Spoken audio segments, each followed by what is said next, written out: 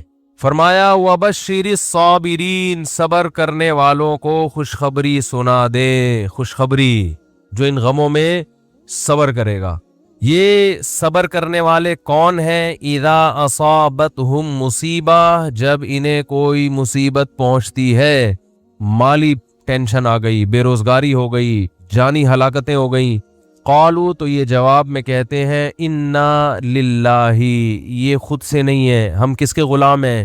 اللہ کے. تو مالک کو اجازت ہے کہ وہ اپنے غلام کو آزمائش میں ڈال سکتا ہے. ہم اللہ کے غلام ہیں بھائی, یہ اللہ کے تصرفات ہیں. اتفاقی حادثات پہ انسان ٹینشن لیتا ہے جو پہلے سے پلاننگ کے تحت ہوں, اور اس کی پلاننگ کرنے والا ہمارا رب ہو اور ہم سے محبت کرتا ہو. اس کی طرف سے پریشانی تو ہمیں بنانے کے لیے, ہمیں بگاڑنے کے لیے اور عذاب دینے کے لیے نہیں ہے. انا للہ, ہم اللہ کے غلام ہیں. وَإِنَّا إِلَيْهِ رَاجِعُونَ, اور اسی کی طرف ہم نے لوٹ کر جانا ہے, اسی کی طرف لوٹ کر جانا ہے. کیا مطلب بھائی؟ دنیا مسافر خانہ ہے, یہاں اگر مر گئے تو ہمیشہ کے لیے ختم نہیں ہو رہے. یہاں اگر آپ کو کوئی پریشانی آ رہی ہے اور کوئی آپ کے دکھ درد بانٹنے والا نہیں ہے تو ٹینشن لینے کا نہیں ہے. اس لیے کہ اللہ ہے, وہ دیکھ رہا ہے اس مصیبت میں کہ یہ کیسے صبر کرتا ہے, اور وہ اس مصیبت میں قیامت کے دن اجر دے گا, نوازے گا. وہ ہمارے حضرت مفتی رشید احمد صاحب رحمہ اللہ تعالی ایک بہت زبردست بات بیان کیا کرتے تھے. فرماتے تھے کہ جیسے کسی کو بخار ہو تو یقینی طور پر کہ اس کو بخار ہے بھی یا نہیں ہے, یہ ماتھا گرم ہونے سے پتہ نہیں چلتا. بعض دفعہ دھوپ سے ماتھا گرم ہوتا ہے. چولہے کے قریب کھڑے ہو کر آپ کوئی چائے پکا رہے تھے, ماتھا وقتی طور پر کیا ہو گیا؟ بولو نا, گرم ہو گیا. حقیقت میں اس کو فیور ہے یا نہیں, اس کا تھرمامیٹر سے پتہ چلے گا. منہ میں آپ لگا دیں تھرمامیٹر, تھوڑی دیر بعد نکال کے چیک کریں, تھرمامیٹر غلطی نہیں کرتا عام طور پہ. تو فرمایا کہ کسی کے ظاہری گیٹ اپ کو دیکھ کر, اس کی تسبیحات اور نماز کو دیکھ کر 100% اس کا اندازہ نہیں ہوتا کہ یہ دل سے دیندار ہے یا نہیں ہے, اس کا آخرت پر یقین ہے بھی کہ نہیں ہے. آخرت میں یقین اس کا کتنا ہے, اس کا پتہ اس وقت چلتا ہے جب یہ کسی پریشانی اور غم میں مبتلا ہوتا ہے. اس وقت اس کا ری ایکشن کیا ہوتا ہے, کس طرح سے یہ ری ایکٹ کرتا ہے. اذا مسہ الشر جزوعا ہے کہ شر پہنچا تو ایک دم چیخنا, چلانا, شور شرابہ, ہائے یہ کیا ہو گیا, ہائے یہ کیا ہو گیا, ہوئی ایسے چیخ رہے, پاگل ہو رہے ہیں, میں خودکشی کر لوں گا, میں یہ کر لوں گا, میرے سے نہیں برداشت ہو رہا, یہ ہو. اس کا مطلب یہ صرف گیٹ اپ ہے. سمجھ میں آ رہی ہے بات؟ یہ صرف وظیفوں والے ہیں. اور اگر غم میں اور ٹینشن میں انسان کی زبان سے اچھی بات نکلتی ہے, غموں میں. اور میں نے بتایا تھا نا افغانستان میں جو امریکن آرمی آئی ہوئی ہے نا, وہاں سے جو افغانی آتے ہیں بتاتے ہیں کہ جب ان میں کوئی زخمی ہوتا ہے تو بہت چیختے ہیں, یہ بہت چیختے ہیں جیسے پتہ نہیں کیا ہو گیا. فوجی رو بھی رہے ہوتے ہیں. رپورٹ ہے یہ. کسی فوجی کا رونا کتنا برا عمل ہے کہ نہیں ہے؟ میدان جنگ میں فوجی رو رہا ہو. ہم نے تو مسلمانوں میں کبھی ایسا سنا نہیں, اپنے فوجیوں میں بھی کبھی ایسا نہیں سنا کہ فوجی ہو کے رو رہا ہے. ایک شاعر کا شعر یاد آ رہا ہے, اللہ کرے پورا یاد آ جائے. سن میری شہادت کا نہ تو ہوش اڑانا. بچہ اپنی ماں کو کہہ رہا ہے میدان جنگ میں جاتے ہوئے, یہ نظم بھی انشاءاللہ میں ریکارڈ کرواؤں گا اخپل طریقے سے.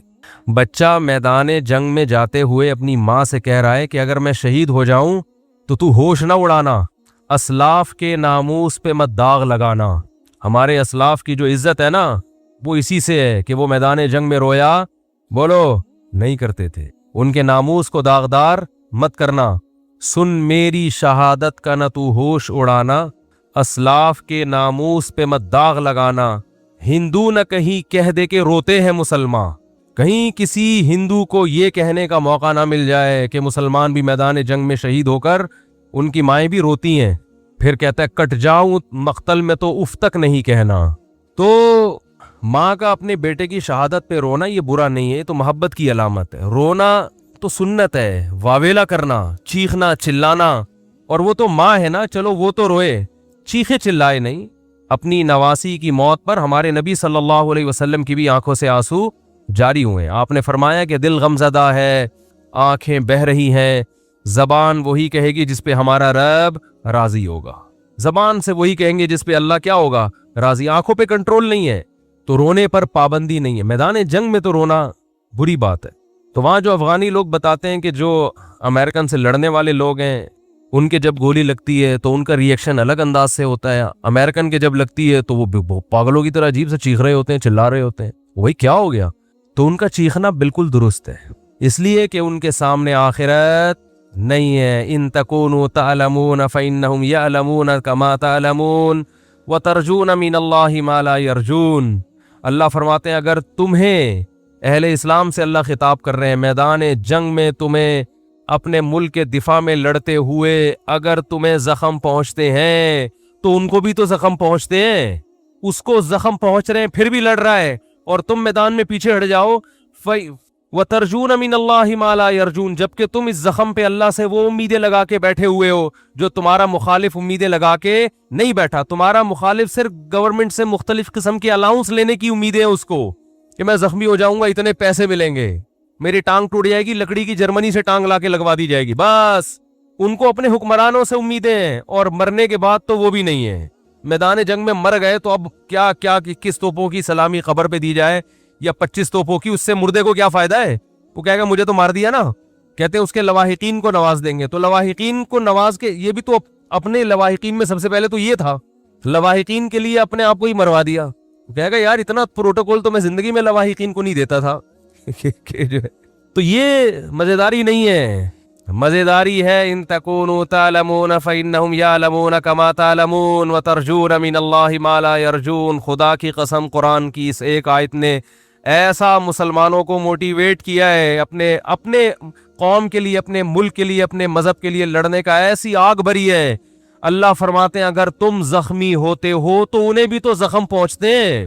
وہ تھوڑی جیسے آتے ہیں ویسے کے ویسے, کچھ تو تم نے ان کو بھی مارا ہوتا ہے. اس کے باوجود وہ میدان میں اتر رہے ہیں.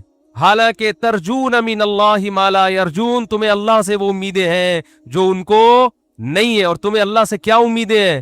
آپ صلی اللہ علیہ وسلم نے فرمایا جس کے میدان جہاد میں زخم لگا قیامت کے دن وہ زخم بہتا ہوا ہوگا اور اس کے خون کی رنگت خون جیسی اور اس کی خوشبو مشک جیسی ہوگی. اسی طرح آئے گا قیامت کے دن. شہید کے خون کا قطرہ زمین پہ گرنے سے پہلے اللہ اس کے گناہوں کو معاف کر دیتے ہیں. ہم نے تو شہداء کے خون کی خوشبو اپنی ناک سے سونگی. اللہ نے تو ہمیں یہ آیتیں اور یہ حدیثیں یہ دنیا میں نظارہ کرا دیا. ہمیں کیسے کوئی لبرل اور ملحد یہ کہہ سکتا ہے کہ یہ حدیثیں معاذ اللہ غلط ہیں؟ ہم نے تو بھائی اپنی ناک سے سونگی ہے. ابراہیم علیہ السلام نے اللہ سے پوچھا کہ اے اللہ تو مردوں کو زندہ کیسے کرے گا قیامت کے دن, یہ تو بوسیدہ ہڈیاں ہو کے مر کے ختم. تو اللہ نے فرمایا اولم تؤمن, کیا میری باتوں پہ یقین نہیں ہے؟ قال بلا, اللہ کیوں نہیں ہے, تو نے کہہ دیا بس یقین ہے, لیکن ذرا دکھا دے تو اور اطمینان ہو جائے گا. اللہ نے فرمایا خذ اربعۃ من الطیر، 4 پرندے لو، فصرہن الیک، ان کو آوازوں سے مانوس کریں، کسی آواز سے مانوس کر دیا جاتا ہے دوڑتا ہوا آتا ہے، ثم اجعل علی کل جبل منہن جزءا، ان کو ذبح کر کے قیمہ بنا کے ٹکڑے کر کے مکس کر کے چاروں طرف جو پہاڑ ہے نا ان کی پہاڑیوں کے کونوں پہ رکھ، چوٹیوں پہ رکھ دیں، ثم ادعوہن، پھر جس پرندے کو جس آواز سے مانوس کیا ہے وہ آواز نکالیں، یاتینک سعیا، وہ پرندے دوڑتے ہوئے ابراہیم علیہ السلام کی طرف آئے، دوڑتے ہوئے، سارے بوٹیاں اڑ اڑ کے زندہ ہوئے، پورے پر اور پورا پرندہ بنا اور ابراہیم علیہ السلام کی طرف دوڑ رہا ہے۔ تو جس پیغمبر نے یہ منظر اپنی آنکھوں سے دیکھا ہو، انہیں کبھی کوئی وسوسہ ہوگا اللہ کی باتوں میں کہ میں قیامت کے دن مردوں کو زندہ کروں گا؟ تو بھائی ہم نے تو شہداء کے خون کی خوشبو اپنی ناک سے سونگھی ہے، اور میں نے نہیں، بہتوں نے سونگھی ہے، بہت سو سے آپ تصدیق کروا سکتے ہیں۔ اس میں ڈرامے بھی ہوتے ہیں، میں مانتا ہوں، آج کل تو جو مر رہا ہے خوشبو آ رہی ہے، تو اس میں جو کرامتیں ہوتی ہیں نا، اس میں جھوٹی خبریں بہت پھیلتی ہیں، لوگ اپنے بڑوں کو سے عقیدت میں غلو کی وجہ سے ان کو بہت اوپر چڑھا دیتے ہیں، لیکن جو مشاہدہ ہے اس کا تو انکار نہیں ہو سکتا، ہم نے تو خود مشاہدہ کیا، اور ایک کا نہیں کیا ہے، بہت سو کا کیا ہے۔ تو وبشر الصابرین، میں عرض کر رہا تھا کہ تھرمامیٹر کیا ہے کہ جب کوئی پریشانی آتی ہے تو کیا کرتے ہیں؟ صبر۔ جیلوں میں لوگوں کی زندگیاں گزر گئی، صبر کر رہے ہیں، منہ سے ان کی کبھی ناشکری کا لفظ ادا نہیں ہوتا، بھائی اللہ اسی پہ راضی ہے۔ آج آپ دیکھیں کسی خاتون کے چھوٹے بچے کا انتقال ہو جائے، کیسا چیختی چلاتی ہیں، ایسا روتی پیٹتی ہیں، ایسا ڈپریشن، ایسی سٹریس۔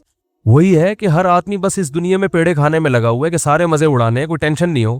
میری دادی کی اللہ مغفرت فرمائے، انہوں نے مجھے بتایا کہ ان کے 8 یا 9 بچے 7 اور 8 سال کی عمر کو پہنچ کے مرے ہیں، پھر غالباً 3 بچے ان کے بچے تھے، جن میں ایک میرے والد صاحب، تایا اور ایک ہماری پھوپھی تھی، اللہ تعالیٰ مغفرت فرمائے، ان تینوں کا انتقال ہو گیا، لیکن یہ بچپن میں ہی فوت ہو گئے تھی۔ ایک دفعہ بتایا کہ ایک بچہ میرا کھیلتا ہوا آیا، 7 یا 8 سال کی عمر تھی، کیسا محبوب ہوتا ہے 7-8 سال کا بچہ ماں باپ کو، آیا ہے پانی پیا ہے مٹکے سے، گڑھے سے، پانی پیتے ہی زمین پہ گر گیا، انتقال ہو گیا۔ لیکن ان کا صبر کیسا تھا، بس روتی تھی، ما قدر اللہ، جو اللہ کی طرف سے مقدر ہے۔ آج ایسے پاگل ہو جاتے ہیں، ایسے بوکھلا جاتے ہیں، طلاقوں کا ریشو بھی اسی لیے کہ ایک دوسرے کو برداشت کر ہی نہیں رہے ہیں۔